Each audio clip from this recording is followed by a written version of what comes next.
Você já deve ter se perguntado o que é autismo leve? Será que eu sou autista? E também vou falar para você sobre os sinais e sintomas que você deve ficar atento com seu filho. Olá, eu sou Gisele Ciotti, sou psicopedagoga, especialista em comportamento. Vou começar falando, que não se usa mais o termo autismo leve, se usa autismo nível 1 de suporte, porque vai variar, Hoje é nível 1, nível 2 e nível 3 de suporte, não leve, moderado e severo. Essa mudança ocorreu desde 2013, quando foi atualizado o DSM-5. Em outro vídeo eu falo a respeito do DSM-5, dá uma olhadinha lá. Você já deve ter se perguntado se você é autista. Muitas vezes nós nos perguntamos, porque em algum momento pegamos a apresentar alguns sinais que dá uma pulga atrás da orelha. Mas existe um limite, entre ser autista e não ser autista. Então, muitas vezes você apresenta uma característica que de repente um nível leve apresenta, só que essa característica não te causa prejuízos na vida diária. Então, o que faz você ser autista, é esse limite de você ter prejuízo na vida diária e você não ter prejuízos. Às vezes você tem algum sintoma, algo que te faça pensar que você seja autista, mas é algo que não te causa prejuízos. Já o autismo, não. Por menor que sejam os prejuízos no autismo de nível 1 de suporte, ele ainda terá prejuízos. Já aqueles que não são autistas, ele em um dado momento ele acaba apresentando, mas isso não te dá prejuízos. Ninguém descobre que se é autista com 30 anos, 20 anos. Provavelmente essa pessoa apresentou sinais lá na infância, lá na primeira infância. Só que aquele que é autista de nível 1 de suporte, quando era criança, não teve a intervenção, e esses sintomas vão cada vez mais tomando uma proporção maior, e isso leva o indivíduo, enquanto adulto, a perceber sinais que às vezes acabam sendo mais acentuados porque não sofreu intervenção enquanto criança. Então, uma das questões que se fala, em relação ao DSM-5, além dos critérios de diagnóstico, tem que estar presente na primeira infância. Toda criança, quando nasce, ela tem uma forma de comunicação, seja através do choro, através do olhar, e à medida que ela vai crescendo, essa forma de comunicação vai se ampliando. No autismo leve, a criança se desenvolve normal, porém, ela olha menos, ela interage menos, e quando fala menos. À medida que ela vai crescendo, vai percebendo que o seu comportamento social não está dentro do esperado, ela começa a se excluir.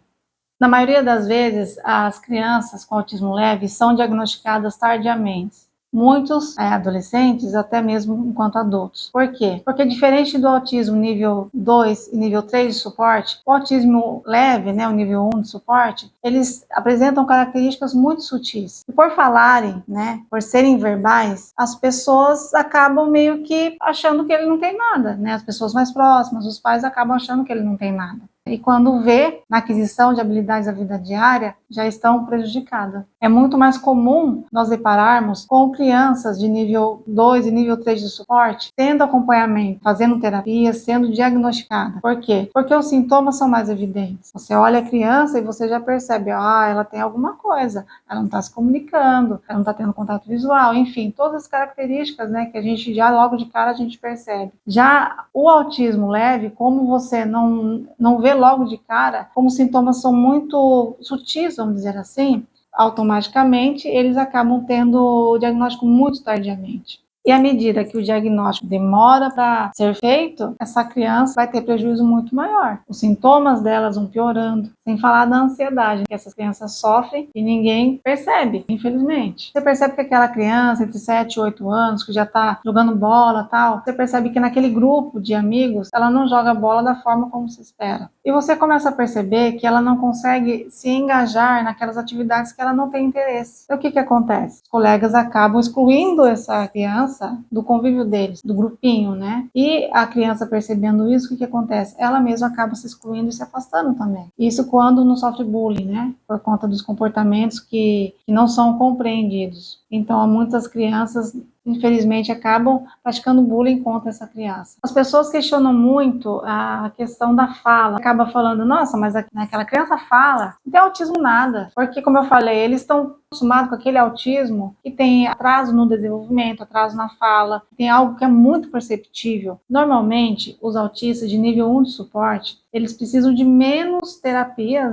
que as crianças que é nível de suporte 2 e 3. Mas precisam de suporte, precisam fazer terapias. Normalmente, as terapias são baseadas na ciência ABA e são baseadas também em um método naturalístico, né? Que é aquela criança que precisa ir no mercado, precisa ir para um shopping, precisa ir numa sorveteria, para que ela aprenda, né, como se comportar naquele ambiente, o que fazer, né? E ela só vai aprender essas coisas no ambiente naturalístico, né? Ela não vai aprender, por exemplo, dentro de um consultório. Ela precisa ser levada para o meio externo, para fazer sentido para ela. Então é unindo essas duas terapias que vai fazer a diferença no dia a dia dela. E quais são as alterações comportamentais do autismo nível 1 de suporte? O indivíduo nível 1 de suporte, como eu falei, ele fala, mas ele fala menos. E normalmente, quando eles estão em um grupo, tendem a falar sobre assuntos que é de interesse deles. Então, o que acontece? Eles vão falando, e eles não percebem as variações de humor, né, das pessoas que estão ao redor dele. Então, muitas vezes ele está falando sobre um assunto que é de interesse dele e não percebe que as pessoas ali ao redor já não estão mais a fim de escutar. E ele continua falando, continua falando. Normalmente essas crianças têm inflexibilidade. São crianças que querem manter os mesmos padrões. Normalmente essas crianças têm dificuldade na flexibilização de regras. Elas têm padrões, né? Elas não conseguem entender que às vezes é necessário fazer mudanças. E para eles, uma simples mudança, por exemplo, de uma roupa, para eles se torna difícil. É aquela criança que quer colocar sempre o mesmo sapato, é aquela mesma camiseta, é aquela criança que para levar até o banho é um caos, né? Aquela briga, mas depois a hora de tirar do banho também é aquela briga de novo, e às vezes você não sabe por que está acontecendo isso, é por conta dessa inflexibilidade. Eles vão seguindo padrão,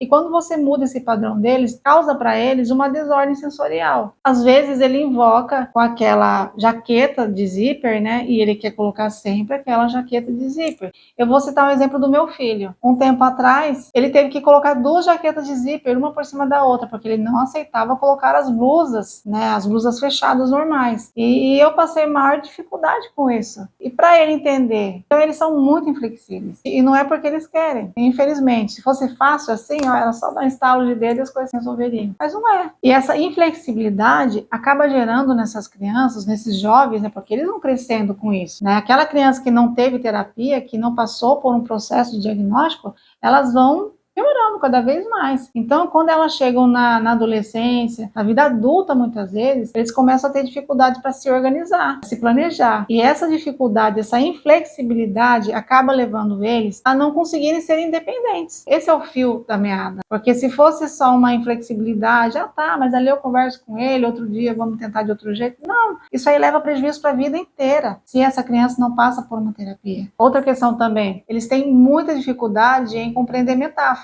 né? O sentido figurado, entender piadas e tudo mais, entender entre linhas. Por exemplo, se você falar para ele assim, eu não vou tomar injeção nem que a vaca tussa, ele vai entender que a vaca vai tossir. É engraçado? É, mas isso leva um prejuízo muito grande para eles, né? Porque eles não conseguem entender as entrelinhas que acontecem no nosso dia a dia, né? Por exemplo, meu filho, em outro vídeo eu comentei que eu tenho um filho que é autista e ele tem 7 anos. E esse fim de semana nós fizemos cachorro quente em casa. E como ele tem seletividade alimentar, eu levei o cachorro quente próximo a ele, fazendo uma aproximação e falei, olha Pedro, olha o cachorro quente. Ele olhou para o cachorro quente e olhou para o nosso cachorro que estava do lado. Na cabeça dele, com certeza ele deve ter imaginado o nosso cachorro dentro do pão, no meio do pão, né? Porque eles são muito literais, eles não entendem esse sentido figurado das coisas, né? É claro que é assim, eu sou terapeuta fora de casa. Ser terapeuta, claro que ajuda meu filho, né, em muitas situações, mas assim, se eu for ficar me policiando a todo momento como falar com ele, eu deixo de ser mãe. É claro que à medida que eles vão passando por intervenção, né, as questões vão melhorando, né, tende a melhorar cada vez mais. Muitas pessoas acham, né, que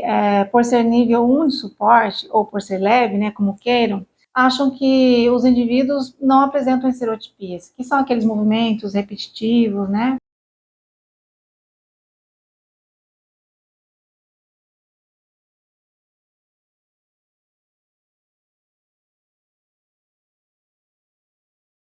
Essas estereotipias são causadas com uma forma de autorregulação. Então, muitas vezes, quando o indivíduo, né, quando ele está com uma descarga sensorial, quando ele está num ambiente com muito barulho, com muito cheiro, eles acabam tendo assim muitas informações para o cérebro dele, porque o nosso cérebro ele filtra tudo que entra, né, pelo nosso cérebro, a gente acaba filtrando. Agora, nas crianças que são autistas, seja ela nível 1, nível 2 e nível 3, mesmo que a intensidade não seja a mesma, essas crianças sofrem com essa descarga sensorial, com esse barulho, com esses cheiros, tudo mais. A diferença é que muitas vezes a intensidade vai ser menor do que nível 2 e nível 3. Então, essas estereotipias, normalmente, a gente não tira isso delas, porque isso é um processo que elas passam para se autorregular, para se acalmarem. E muitas vezes essas formas que eles usam para se acalmar não são muito bem vistas pela sociedade, porque não faz parte do padrão da sociedade. E o que acontece? Normalmente, essas estereotipias podem até ser modulada, substituída por outra, né? Com terapias, através da terapia. Você não pode simplesmente querer extinguir ela, porque isso faz parte da criança autista. Ela precisa disso para se autorregular. Ajudam o indivíduo a se reorganizar, a processar tudo que ela está sentindo, tudo que está vindo desse ambiente e está causando esse desconforto nela. Tem também a ecolalia, né, que é a repetição de frases que o indivíduo ouviu tipo 5 horas atrás, às vezes num filme ou num desenho, né, no caso se for criança, ouviu e começa a reproduzir do nada. 5 horas depois ele começa a reproduzir e aquele grupo que está ao redor dele, né, no meio da conversa, não consegue entender de onde que está vindo. Então, muitas vezes, o que acontece? Quem tem autismo leve acaba, muitas vezes, falando de coisas sem contexto, que é no caso da ecolalia, ou falando, como eu já falei, sobre assuntos de interesse dele. Então, com isso, acaba, de certa forma, sofrendo uma exclusão, porque aqueles colegas ali no meio passam a não entender, passam a evitar o contato com ele, porque aquele ali não consegue, aquele é esquisito. Infelizmente, essas crianças são taxadas como esquisitas, como mal educada. Os pais não educaram ele. Infelizmente, falta muito empatia e muito se colocar no lugar do outro. Na maioria das vezes, as crianças com autismo leve são diagnosticadas tardiamente. Muitos, quando mais velhos, jovens, adolescentes, até mesmo enquanto adultos. Por quê? Porque diferente do autismo nível leve, né, o nível 1 de suporte, eles apresentam características muito sutis. Por serem verbais, as pessoas acabam meio que achando que ele não tem nada, né? As pessoas mais próximas, os pais acabam achando que ele não tem nada. Se o indivíduo está acostumado a fazer algo sempre daquele jeito, se aquilo mudar, vai gerar um desconforto muito grande internamente. Eles vão acabar tendo crise de ansiedade, eles não conseguem lidar com essas mudanças. Então, por isso que a gente fala muito que a gente tem sempre que dar previsibilidade para essas crianças, né? Olha, amanhã nós vamos para tal lugar, vamos fazer isso, tá? Para que quando chegue no dia, ele consiga se organizar internamente e compreender as mudanças. Meu filho, por exemplo, quando ele mudou de escola, era a mesma escola, mas eram prédios diferentes. Eu tive que fazer o caminho com ele várias vezes, por quase um mês, quase as férias inteiras, para que ele se acostumasse com a mudança. E quando chegou no dia da aula, ele queria ir fazer o caminho da escola que ele estava anteriormente, né, que era da educação infantil. Então imagina, com toda essa previsibilidade que eu dei para ele, chegou no dia e ainda foi difícil para ele. Então é isso que acontece, né? Só para você ter uma noção